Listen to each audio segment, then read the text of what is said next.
श्री सद्गुरु महाराज की जय। बुलंद आवाज में जय जयकार करें। श्री सद्गुरु महाराज की जय। अखंड मंडलाकारं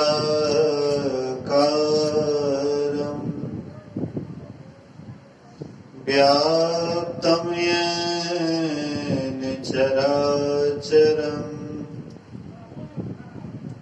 तत्पदं दर्शितं येन तस्मै श्री गुरुवे नमः। धन्य धन्य सद्गुरु सुखद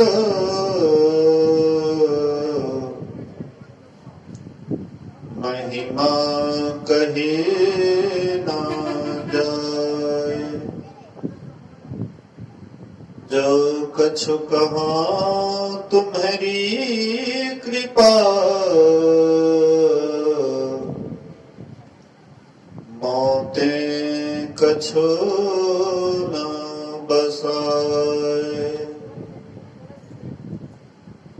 सर्वत्र सर्वदा वर्तमान सद्गुरु महाराज जी के पावन चरणों में कोटि कोटि नमन। उपस्थित गुरुजन, धर्म प्रेमी सत्संगी बंधुओं, पूजनीय माताओं तथा भक्तिमती बहनों,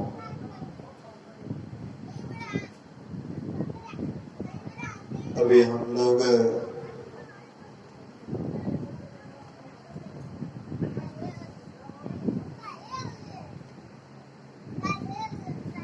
परम श्रद्धेय राम खेलन मेहता जी के निवास स्थान पर श्राद्ध क्रिया के सुअवसर पर उपस्थित हैं। श्राद्ध क्रिया किसे कहते हैं? श्रद्धा के साथ जो क्रिया की जाती है उसको श्राद्ध क्रिया कहते हैं। हालांकि जिनको जाना था वे चले गए। असली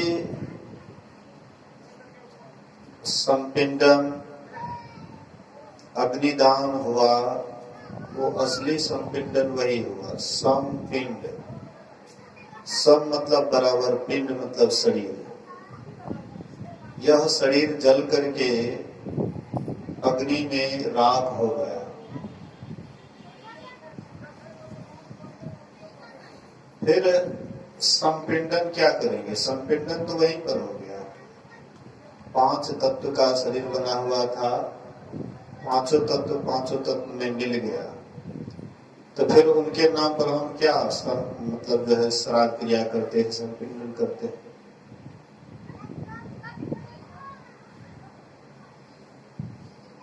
बहुत पुरानी परिपाटी, बहुत पुराना प्रथा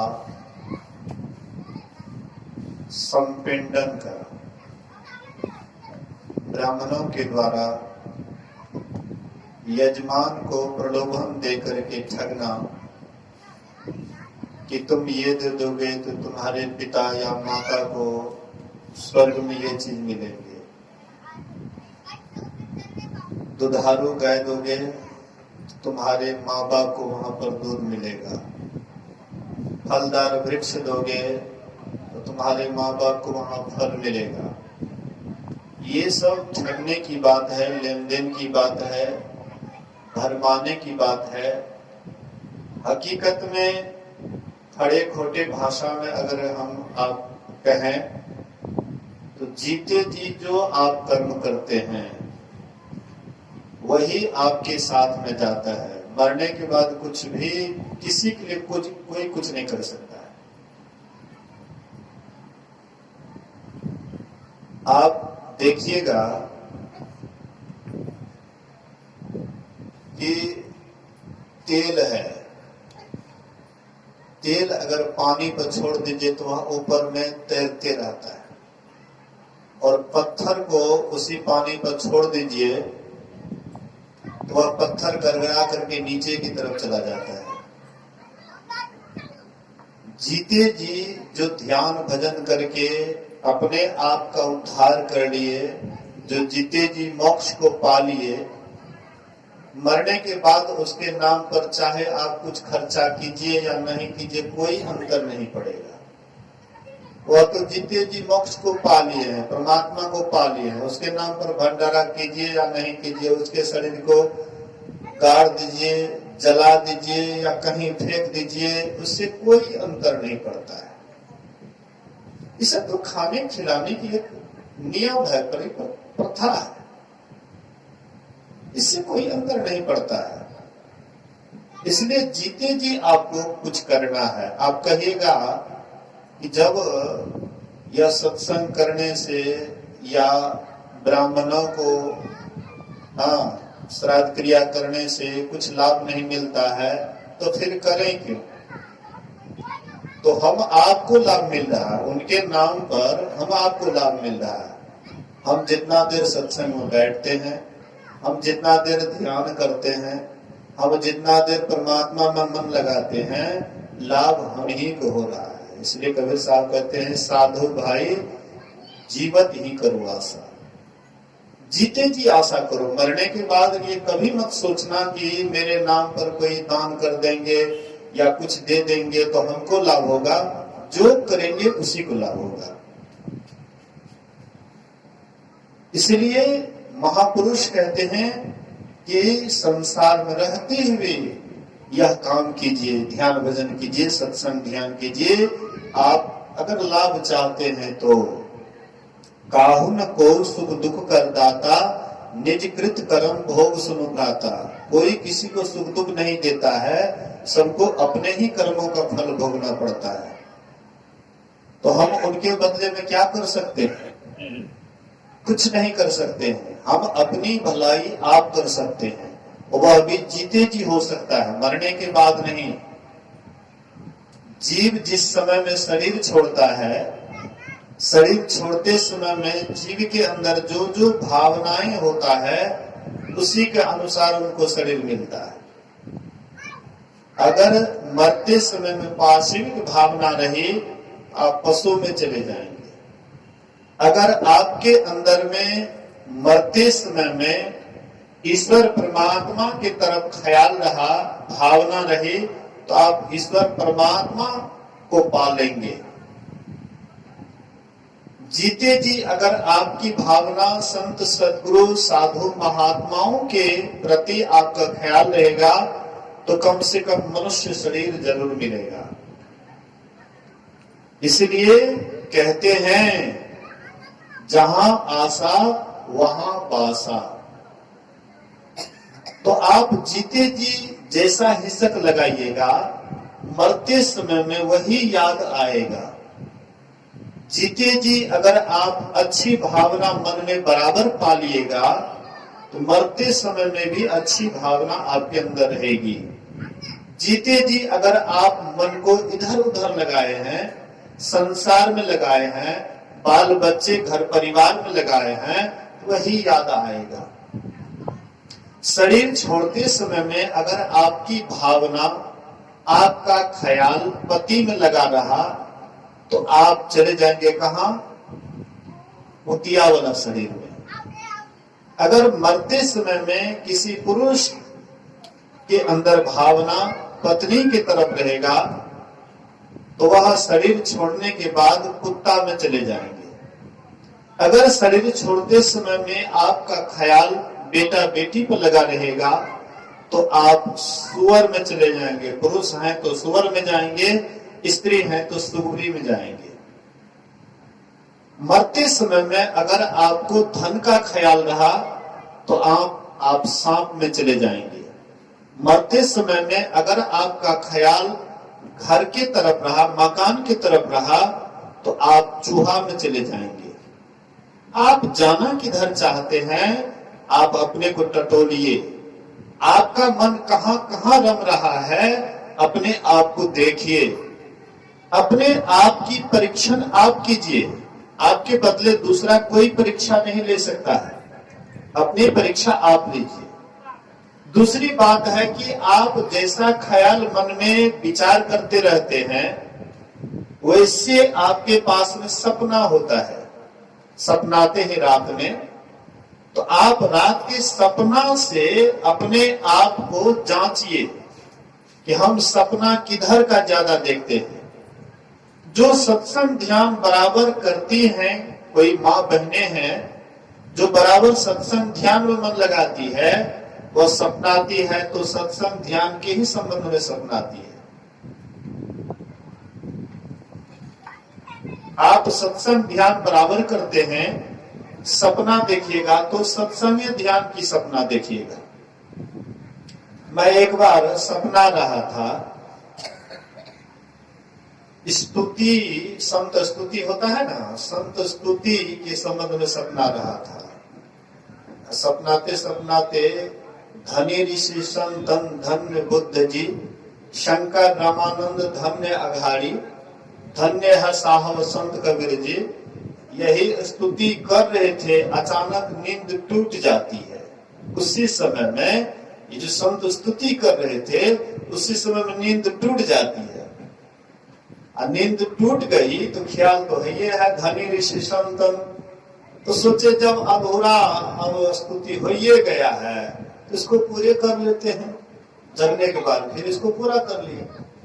तो आपका ख्याल किधर रहता है ज्यादा, सपना में वही आप देखिएगा, और सपना के ही आधार पर आप अपने जीवन को मान लीजिए। जैसा आप स्वप्न देखते हैं, उसी की तरह आप अपने जीवन को भी समझ जाइए कि मेरा ट्रांसफर, हम लोगों का प्रमोशन होने वाला है या विमोशन होने वाला है, अपने आप आपको सपना से ही स्पष्ट हो जाएगा। इसलिए संत महापुरुष कहते हैं, शुभ को अधिक अपने हृदय में बसाइए, अशुभ को दिमाग से निकाल दीजिए।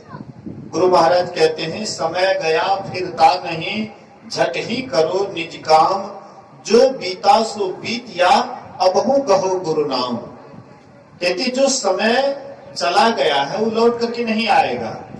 आज कौन दिन है? शुक्रवार।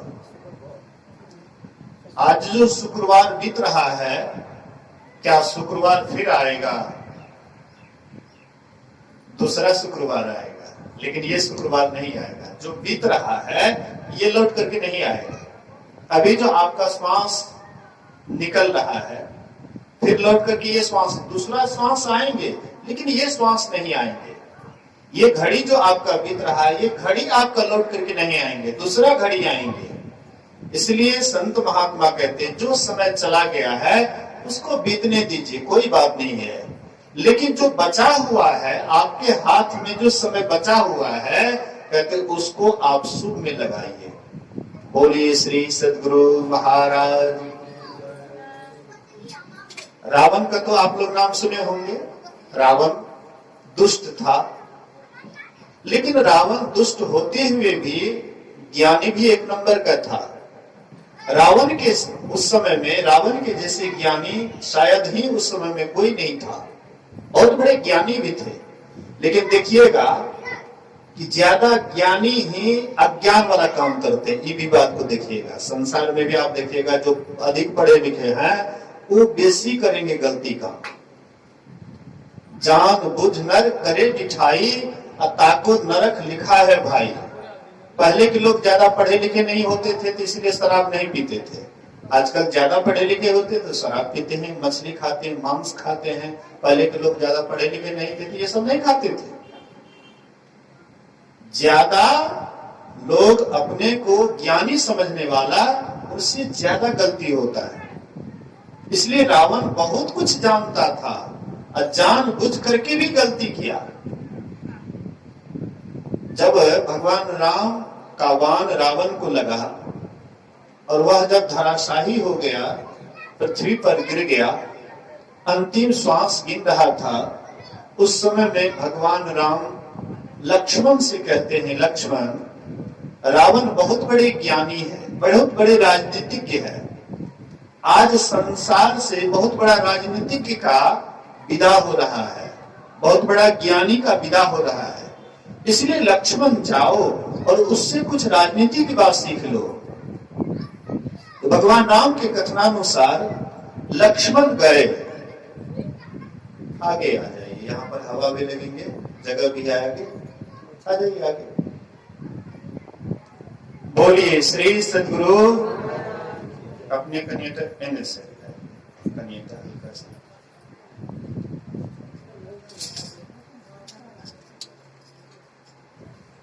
उसको विद्यार्थी की तरफ पीछा में बैठे, जगह जब अगाड़ी में छेद अगाड़ी में बैठना चाहिए। बोलिए श्री सद्गुरु महाराज की। तो रावण बहुत बड़े राजनीतिक थे, इसीलिए भगवान श्री राम कहते हैं कि लक्ष्मण जाओ, बहुत बड़ी राजनीति का आज संसार से विदा हो रहा है, कुछ राजनीति की बात सीख लो। तो लक्ष्मण गए, लेकिन गए तो कहां गए? रावण के सिर के तरफ गए। किसी से कुछ अगर आपको सीखना है तो छोटा बनकर के सीखा जाता है, बड़का बनकर के नहीं। आजकल लोग बड़का बन करके ही चाहता है कुछ हासिल करने के लिए, लेकिन हासिल होता नहीं है। जहां पर गड्ढा होता है, वर्षा का पानी वहीं पर जमा होता है। जहां टीला होता है, बारिश तो हर जगह होती है, लेकिन ठहरता हर जगह नहीं। जहां गड्ढा होता वहीं जाकर के ठहरता है। जिनके अंदर श्रद्धा होती है वहीं पर ज्ञान ठहरता है। श्रद्धावान लभ्यते ज्ञानम, भगवान कृष्ण कहते हैं श्रद्धावान को ही ज्ञान होता है। जब महाभारत की लड़ाई तय हो जाती है कि अब लड़ाई होगा ही, निश्चित हो गया कि अब लड़ाई होगा ही, तो सोचे कि तब भगवान कृष्ण से भी सहयोग मांगने के लिए जाना चाहिए। तो पांडवों की तरफ से अर्जुन को भेजा गया और कौरवों की तरफ से दुर्योधन को भेजा गया। दुर्योधन जब आए, पहले दुर्योधन आए तो देखते हैं भगवान कृष्ण लेटे हुए हैं, हाँ, अपने बेड पर लेटे हुए हैं और अपने सिरहाने में एक सोने का कुर्सी, सिंहासन, बड़ा सुंदर सिंहासन लगा दिए थे।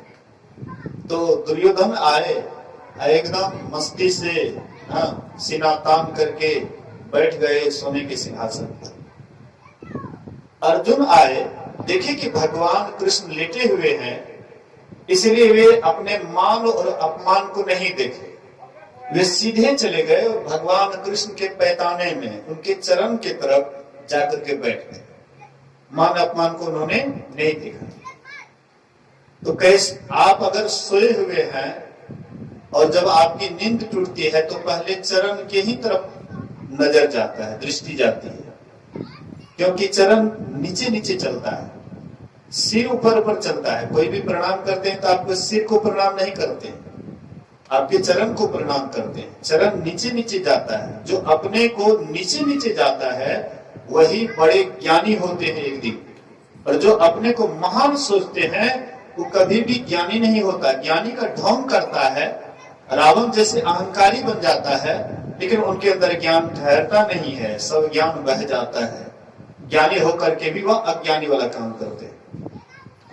तो अर्जुन अपने मान अपमान को नहीं देख करके उनके पैतानी में जाकर के बैठ गए। भगवान कृष्ण का नींद टूटा तो देखते ही अर्जुन कहते, अर्जुन कब आए? उधर से दुर्योधन कहता है कि मैं उनसे पहले आया, अर्जुन से भी मैं पहले आया। भगवान कृष्ण बोले कि तुम पहले आए, लेकिन मैंने तुम्हें पहले नहीं देखा, मैं पहले अर्जुन को देखा। और कहते हैं कि देखिए आप लोग मेरे पास सहयोग के लिए आए हैं, तो एक तरफ मैं अकेले रहूंगा और निहत्था रहूंगा, युद्ध भी नहीं करूंगा, शस्त्र भी नहीं उठाऊंगा। एक तरफ मैं अकेले रहूंगा, दूसरी तरफ 4 अक्षौणी सेना, नारायणी सेना अस्त्र शस्त्र के साथ युद्ध करेगी, लेकिन मैं युद्ध नहीं करूंगा। अर्जुन को मैंने पहले देखा, अर्जुन पर पहले मेरी दृष्टि पड़ी है और अर्जुन ऐसे भी तुम्हारा छोटा भाई है, इसलिए पहले मौका अर्जुन के ही देना चाहिए कि अर्जुन क्या चाहता है, नारायणी सेना को चाहता है या मुझे चाहता है। तो अर्जुन को मौका दिया गया। तो अर्जुन कहते हैं कि मैं आपको ही लेता हूं, मैं आपको ही ले रहा हूं। दुर्योधन के मन में होता था कि निहत्था को लेकर के क्या करूंगा, कहीं हो न हो ये नारायणी सेना ले लेंगे, निहत्था युद्ध भी नहीं करेंगे, तो इसको लेकर के क्या करूंगा। जब अर्जुन बोले कि मैं आप ही को लेता हूं, मुझे नारायणी सेना नहीं चाहिए, दुर्योधन बड़ा खुश होकर, बड़े प्रसन्न होकर के वहां से गए। और जब दुर्योधन चले गए तो भगवान कृष्ण कहते हैं कि अर्जुन, मैंने तुम्हें मौका दिया लाभ उठाने का, लेकिन तुम लाभ नहीं ले सका, तू लाभ नहीं लिया। बोले कि कैसे? बोले कि मैंने तुम्हें पहले कह दिया कि मैं युद्ध भी नहीं करूंगा, शस्त्र भी नहीं उठाऊंगा, और एक तरफ 4 अक्षनी सेना रहेगी, वह अस्त्र शस्त्र के साथ युद्ध भी करेगी, और तब तुम नारायणी सेना नहीं लेकर के मुझे लिया, तो तुम ठगा गया। बोले कि प्रभु आप हमको जांचते हैं, मैं आपको लेकर के अपना जीवन के बागडोर आपके चरण में सौंप दूंगा।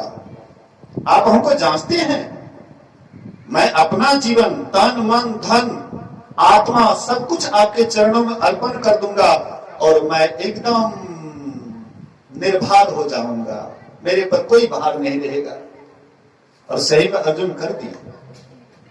भगवान कृष्ण कहते थे 12 बजे रात को कि अभी 12 दिन बज रहा है, अर्जुन एक बार भी तर्क नहीं करते कि नहीं प्रभु अभी रात हो रही है। जैसे जैसे भगवान कृष्ण कहते थे वही अर्जुन करते थे, अपना तर्क बुद्धि कभी इस्तेमाल नहीं करते थे। एक बार की बात है, छोटा सा सुन लीजिए कि अर्जुन भगवान पर कितना समर्पित थे।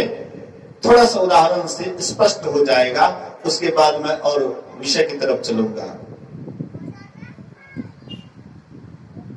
एक बार की बात है, युद्ध है, प्रारंभ था, और सेनापति भीष्म पितामह बने हुए थे।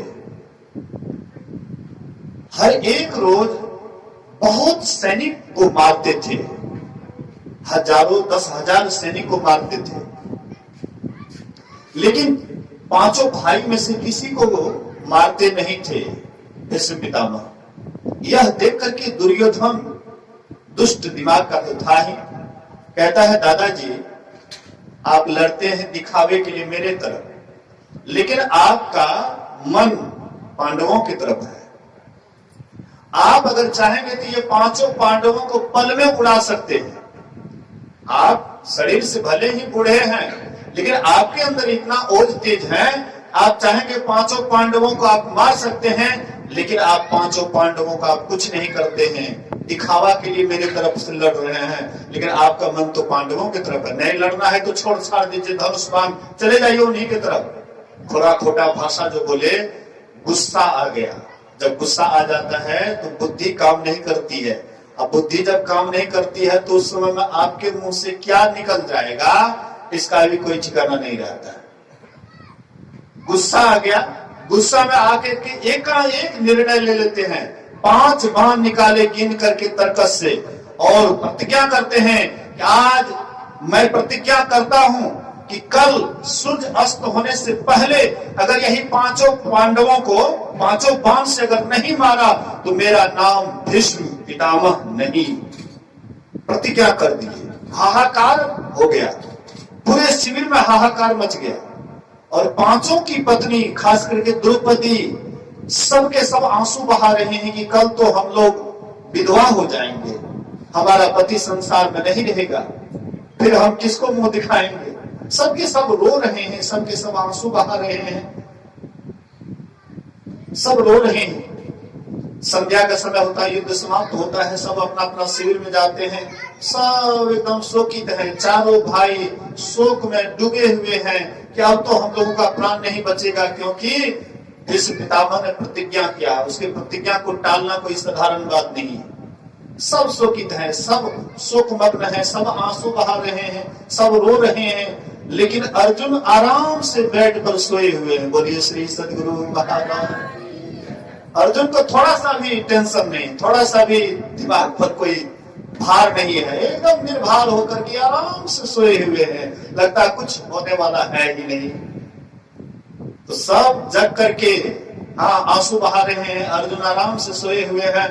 भगवान कृष्ण को भी नींद नहीं आ रही है, हमारे भक्तों के ऊपर संकट आ गया है, इसीलिए भगवान भी सोच में पड़े हुए हैं। जाकर के देखे तो अर्जुन को एकदम आराम से खराटा ले रहे हैं।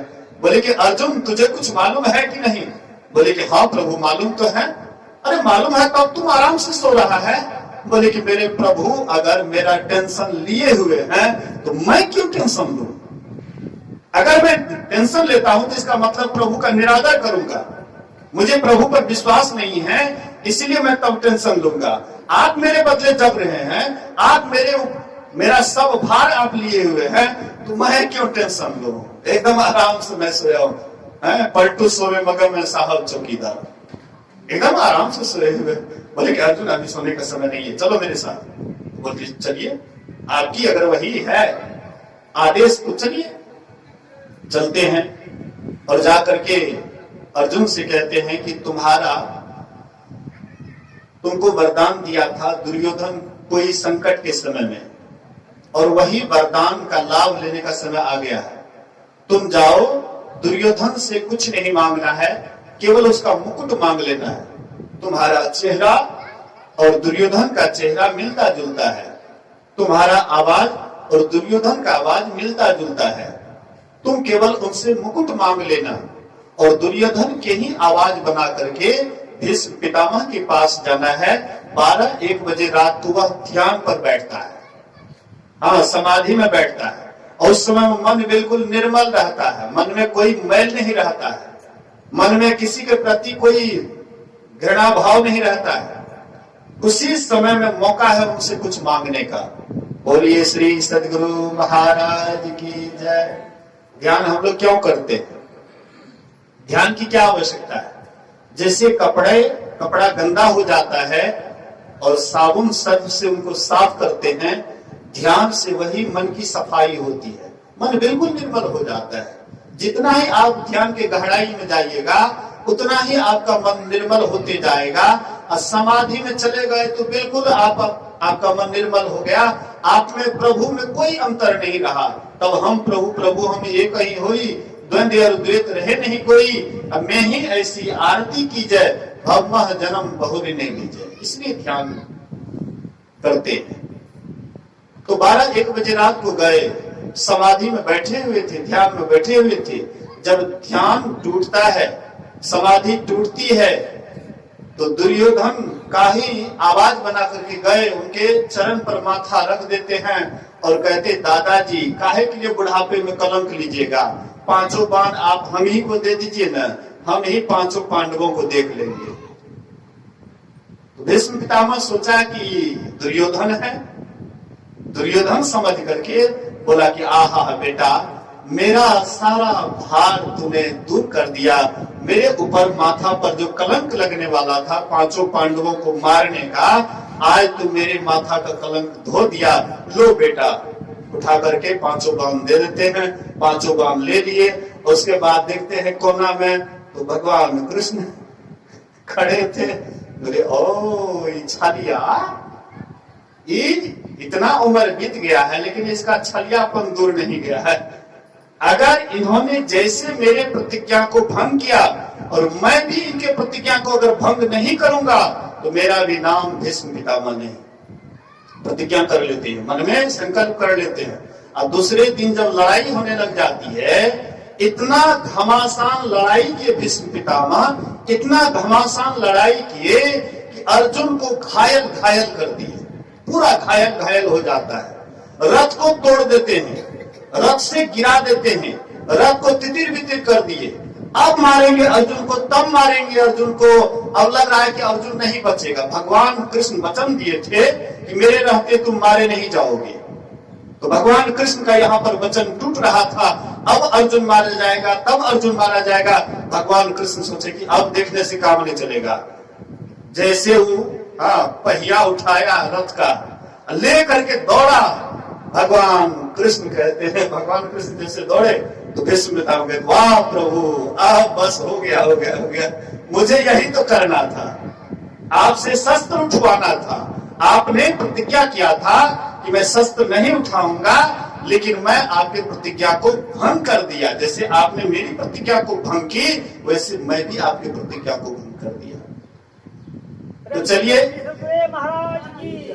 तो मैं आप लोगों को स्पष्ट कर रहा था, मैं ये कह रहा था कि किसी से कुछ सीखना है तो अपने को छोटा बना करके सीखा जाता है, बड़ा बना करके नहीं। तो ये लक्ष्मण गए रावण के पास, और वह भी चरण की तरफ नहीं जाकर के सिर की तरफ गए। तो रावण देखता है कि लक्ष्मण आया है मेरे पास, लेकिन सिर की तरफ नहीं, पैर की तरफ नहीं आकर के सिर की तरफ आया। और कहते हैं कि भगवान राम हमें भेजे हैं आपसे राजनीति की बात सीखने के लिए। रावण कहते हैं कि तुम में अभी उस तरह का पात्रता नहीं है, सीखने की पात्रता नहीं है, स्वयं राम को भेज दो। राम भगवान आए, परमात्मा का अवतार मानते हैं राम को, मर्यादा पुरुषोत्तम भी उनको कहते हैं। लेकिन इतने महान होते हुए भी भगवान राम उनके चरण की तरफ जाते, रावण के चरण की तरफ गए, पैर की तरफ गए। अब देखिए, महान आदमी की महानता किसमें है? उनके चरण की तरफ गए और कहते, हे रावण, तुम बड़े राजनीतिज्ञ हो, तुमसे आज तक संसार में बढ़कर के राजनीतिज्ञ नहीं हुआ है, इसलिए मैं तुमसे कुछ राजनीति की बात सीखने के लिए आया हूं, इसलिए तुम मुझे सिखाने का कोशिश करो। रावण कहते हैं, आहा, आप सही में मर्यादा के अवतार हैं, मर्यादा पुरुषोत्तम हैं, मैं आपके इस व्यवहार से बड़ा प्रसन्न हूं, खुश हूं, इसलिए हे राम, हे लक्ष्मण, मैं आपसे कुछ राजनीति की बात कह रहा हूं, इसको ध्यान से सुनिए। मैं सोचा था, मैं जब स्वर्ग गया, वहां पर देखा कि जीवों को बड़ा सुख मिल रहा है, बड़ा सुख मिल रहा है। यहाँ पर तो कुछ मेहनत करते हैं, तब हमारे जीवन में सुख मिलता है, लेकिन वहां पर कोई मेहनत की आवश्यकता नहीं है। जिनके पास जितना ही पुण्य का पूंजी होता है, स्वर्ग में वह उतना ही सुख भोग करते हैं, आनंद लेते हैं। तो मैंने सोचा कि स्वर्ग में बड़ा सुख सुविधा है, तो मैंने सोचा कि यहाँ से स्वर्ग तक सीढ़ी लगा दूं, ताकि आराम से जीव जाए और आराम से सुख भोग करे। मैं गया था नरक, नरक जाकर के देखा कि जीव को बड़ा कष्ट दिया जा रहा है, इसलिए मैंने सोचा कि नरक को ही समाप्त कर दूं, ना रहेगा बांस, ना बाजेगी बांसुरी, नरक को ही समाप्त कर दूं। लेकिन मैं जल्दी नहीं कर सका। मैंने सोचा था कि लवण समुद्र को उछाल करके क्षीर समुद्र बना दूं, लेकिन मैं इसमें विलंब किया। मुझे जो नहीं करना चाहिए वही मैंने जल्दी किया, और जो करना चाहिए उसमें मैंने विलंब किया। इसलिए हे राम, हे लक्ष्मण, जो शुभ काम हो उसको झट कर डालना चाहिए, और जो अशुभ काम हो उसको टालते टालते टाल देना चाहिए। अच्छा, आज नहीं कल करेंगे। अशुभ विचार जब आपके मन में आए तो आप उसको टालिए। अच्छा, आज नहीं कल करेंगे, कल नहीं परसों करेंगे। ऐसे करते करते धीरे धीरे आपके दिमाग से वो अशुभ बात निकल जाएंगे। अशुभ बात हो तो उसको झट कर दीजिए, जल्दी में कर लीजिए। तो धीरे धीरे आपके अंदर में शुभ का साम्राज्य हो जाएगा, अशुभ का विचार धीरे धीरे आपके अंदर से बिल्कुल समूल नष्ट हो जाएंगे। इसलिए गुरु महाराज कहते हैं, समय गया फिरता नहीं, झट ही करो निज काम, जो बीता सो बीतिया, अब हूं कहो गुरु नाम। संत मता बिनु गति नहीं, सुनो सकल देकान, जो चाहो उद्धार को, बनो संत संतान। मैं ही राजिया, संत मता कर गाए, सबको दियो सुनाई के, अब तुम रहे हो छुपाए। हम आप अभी सुन रहे थे श्री रामचरितमानस से जीवन मुक्त ब्रह्म पर चरित सुनाही तज ध्यान, जे हरि कथा न करही रति, जिनके हिय पाषाण। जो जीते जी मोक्ष को पा लिए हैं, जो जीते जी परमात्मा को पा लिए हैं, जिनको अब पाने के लिए कुछ भी बाकी नहीं है, लेकिन ऐसे संत महापुरुष भी जहां पर सत्संग होता है, जहां पर परमात्मा की चर्चा होती है, वहां पर वे ध्यान को छोड़ देते हैं, समाधि का परित्याग कर देते हैं, लेकिन सत्संग आकर के बैठते हैं। क्या कारण है? अब उनको कुछ पाने की इच्छा नहीं है। हम लोगों को अंदर में तो अभी बहुत चीज पाने की इच्छा है। बेटी की शादी कर लेंगे, बेटे की शादी कर लेंगे, घर बना लेंगे, मकान बना लेंगे, इतना जमीन खरीद लेंगे, मतलब बहुत इच्छा है। लेकिन जिनके अंदर कोई इच्छा नहीं है, ऐसे संत महापुरुष भी ध्यान को छोड़ करके, समाधि को छोड़ करके सत्संग से प्रेम करते हैं। कहते जो सत्संग से प्रेम नहीं करता है, उनका हृदय कैसा है? पत्थर के समान। पत्थर जैसे कठोर होता है, वैसे ही उनका हृदय है पत्थर के समान, जो सत्संग से प्रेम नहीं करते। गोपी जब भगवान कृष्ण के बांसुरी को सुनते थे, तो जो गोपी जिस स्थिति में रहती थी, उसी स्थिति में वहीं पर उसको छोड़ देते थे और सीधे भगवान कृष्ण के पास आ जाते थे। जब रासलीला रचाते थे भगवान कृष्ण, तो गोपी जिस स्थिति में, अब कोई मतलब दूध डाल रहे हैं, हाँ मेटी से दूध डाल रहे हैं, और जैसे ही बांसुरी की आवाज को सुने, वहीं पर दूध की मटकी को छोड़ दिया, फूटा कि क्या हुआ उसका भी उसको ख्याल नहीं रहता था, सीधे भगवान कृष्ण के तरफ खींचे चले जाते थे। मतलब जो जिस स्थिति में है, वहीं पर जैसे ही सुनते थे वैसे चले जाते थे। वैसे ही गोपी की तरह आपके भीतर में भी परमात्मा के प्रति प्रेम हो जाए कि सत्संग के वचन सुनते ही आपका मन कहीं भी नहीं लगे, सीधे सत्संग की तरफ खींचे चले आए, बस समझ जाइए कि आप भी परमात्मा के भक्त हो गए। आप में भी भक्ति की क्षमता आ गई है, आप भी परमात्मा का भजन कर पाएंगे, कर सकते हैं। तो ऐसे होते हैं जिनके अंदर परमात्मा के चरित्र को सुनने में लगाव है, प्रेम है, अपने आप को नहीं रख पाते घर द्वार में, सीधे परमात्मा की तरफ सत्संग में चले जाते हैं। तो कहते हैं कि उनका हृदय पत्थर नहीं, उनका हृदय फूल के समान कोमल है। जीवन मुक्त ब्रह्म पर चरित्र सुनहि तज ध्यान, जे हरि कथा में करहि रति, तिनके हिय पाषाण। एक बार राम जी सभी पूर्ववासियों को बुलाए। आप कहिएगा कि राम को क्या जरूरत था, भगवान राम को क्या जरूरत था पूर्ववासियों को बुलाने का, जबकि राम भगवान के राज्य में सभी प्रजा सुखी थी। आजकल कोई किसी को पूछिए कि आप सुखी हैं, कोई किसी से भेंट होती है, पूछते हैं कुशल है ना, तो प्रायः उधर से उत्तर मिलता है हाँ हाँ एकदम बिल्कुल कुशल है। कुशल पूछते हैं, कोई मेहमान या अतिथि कोई भी आपसे मिलता है तो उनसे आप पूछते हैं कुशल है ना, तो कहते हैं हाँ हाँ एकदम बिल्कुल कुशल है। लेकिन थोड़ी देर आप उनके पास बैठिए, थोड़ी देर उनके पास बैठिएगा, उसके बाद भीतर से जब निकलने लगेगा ना, जो भीतर में भरा हुआ है, बाहर से ऊपर मन से आपको कहते हाँ हाँ बिल्कुल कुशल है, लेकिन भीतर में जो भरा हुआ है वो जब निकलने लगेगा, क्या करेंगे, बेटी की शादी नहीं हो रही है, क्या करेंगे, खेत लगा हुआ है, मुकदमा चल रहा है, इतना दुखड़ा सुनाएंगे शायद आपका माथा भर जाएगा। बोलिए श्री सद्गुरु। तो तुरंत आप कह रहे थे बिल्कुल कुशल, ठीक है, और तुरंत आप कहां पर क्या बोलने लगे, इसका मतलब है कि हम कुशल से नहीं हैं।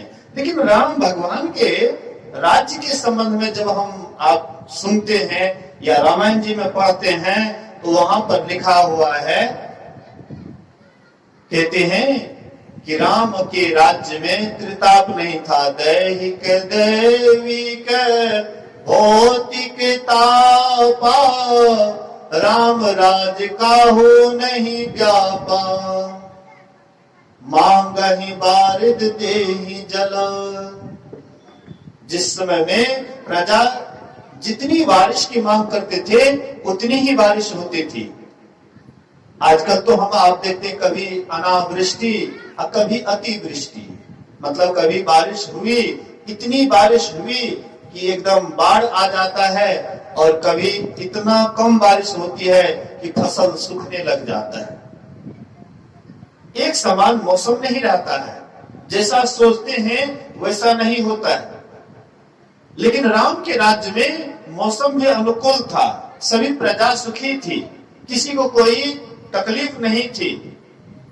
लेकिन फिर भी राम भगवान प्रजाओं को बुलाए। क्यों बुलाए? कारण क्या था? हम आप की आयु इस कलियुग में 100 वर्ष, 100 वर्ष कलियुग में आयु, एक जीरो बैठा दीजिए। द्वापर में लोगों की आयु थी 1000 वर्ष, फिर एक जीरो बैठा दीजिए।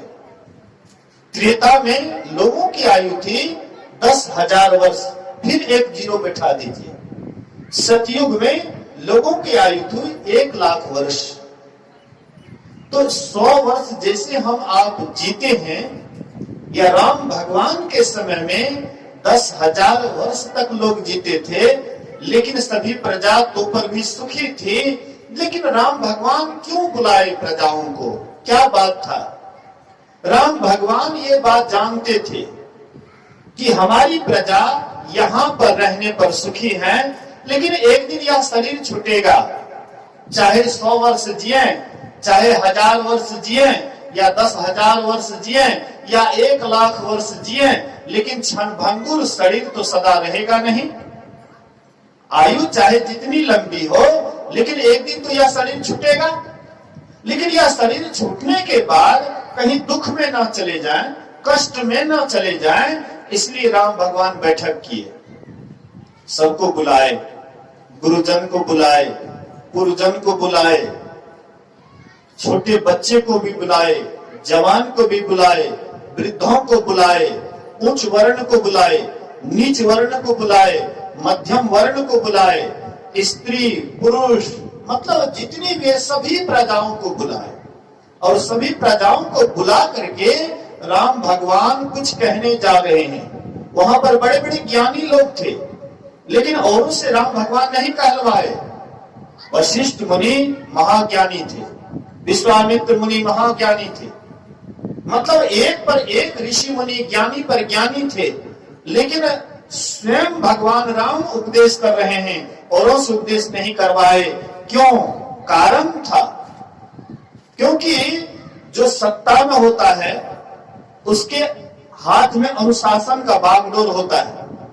नरेंद्र मोदी अभी भारत के प्रधानमंत्री हैं। 12 बजे रात को उन्होंने अनाउंस किया कि जितना भी 500 या 1000 नोट है, नोटबंदी लग गया। तो जैसे वो कहे तो पूरी प्रजा उनके कथनानुसार करना पड़ा। अब जिनके पास में भी पैसा था वो कागज के समान हो बन गया कि भाई जल्दी जल्दी इसको हटाओ। और जिनके पास में ज्यादा था तो उसके ऊपर पकड़ भी था, इसलिए कितने तो जला दिए, कितने नदी में बहा दिए। कहने का मतलब यही बात रामदेव स्वामी बहुत देश जाते हैं, यही बात रामदेव स्वामी कहते तो उनके बात को नहीं मानते। तो जिनके हाथ में सत्ता होता है वे उनका भय भी होता है, डर भी होता है। तो इसलिए राम भगवान के पास सत्ता था, हाथ में बागडोर था, इसलिए औरों से उपदेश नहीं करवा करके स्वयं उपदेश करते हैं। उपदेश में क्या कहते हैं? बड़े भाग मनुष्य तन पावा, सुर दुर्लभ सद ग्रंथ ही गावा। राम भगवान कहते हैं बड़े भाग्य से मनुष्य का शरीर मिला है। तो हम आप सोचेंगे जब राम भगवान कह रहे हैं कि बड़ा भाग्य से मनुष्य का शरीर मिला है, तो खाओ पियो ऐश मौज करो, बस यही तो जिंदगी है। और करना क्या है? खाना पीना सो जाना, ये काम है पशु समाना जी। फिर मनुष्य देह क्यों धारी, हरि भजन करो सुखकारी। राम भगवान इसलिए इसको बड़भागी नहीं कहते हैं कि पशुवत जीवन बिता रहे हैं तो बड़भागी हो गया, नहीं नहीं। अगर इस शरीर के संबंध में सोचा जाए, ये शरीर सबसे निकृष्ट शरीर है, सबसे गया गुजरा शरीर है। जितना भी जीव जंतु है, सबसे अगर नालायक शरीर होगा, गया गुजरा शरीर होगा, अधम शरीर होगा, तो मनुष्य से बढ़ करके अधम शरीर और कोई शरीर नहीं है। हमारे यहाँ गाय है, भैंस है, उनके गोबर से हम लोग क्या करते हैं, चौका लगाते हैं। अब मनुष्य का गोबर है। अब सोचिए, बड़भागी है। कैसे बड़भागी है? कोई भी शरीर का कोई भी अंग प्रत्यंग कोई काम में नहीं आता। सबसे गया गुजरा शरीर यही शरीर है। जितना भी गंदगी है, मानव शरीर से गंदगी भरा हुआ और कोई शरीर नहीं है। लेकिन फिर भी राम भगवान इसको बड़भागी क्यों कहते हैं? इसलिए राम भगवान कहते हैं कि जो काम देवी देवता से भी नहीं हो सकता है, वह काम मनुष्य शरीर से हो सकता है। देवी देवता से परमात्मा की प्राप्ति नहीं हो सकती है, लेकिन मानव शरीर से हो सकता है। देवी देवता के शरीर में दशम द्वार की व्यवस्था परमात्मा ने नहीं किया है, लेकिन मनुष्य शरीर के शरीर में दशम द्वार की व्यवस्था कर दी है। और वही दशम द्वार है परमात्मा को पाने का रास्ता, परमात्मा की तरफ जाने का रास्ता। हरिद्वार असली कहाँ है? हरिद्वार असली यहीं पर है। दशम द्वार ही हरिद्वार है, हरि का द्वार। यही दशम द्वार से ही आप परमात्मा को पा सकते हैं। इसलिए राम भगवान इसको बड़भागी कहते हैं। बड़े भाग मानुष तने पावा, सुर दुर्लभ सद ग्रंथ ही गावा। ये शरीर बड़भागी है।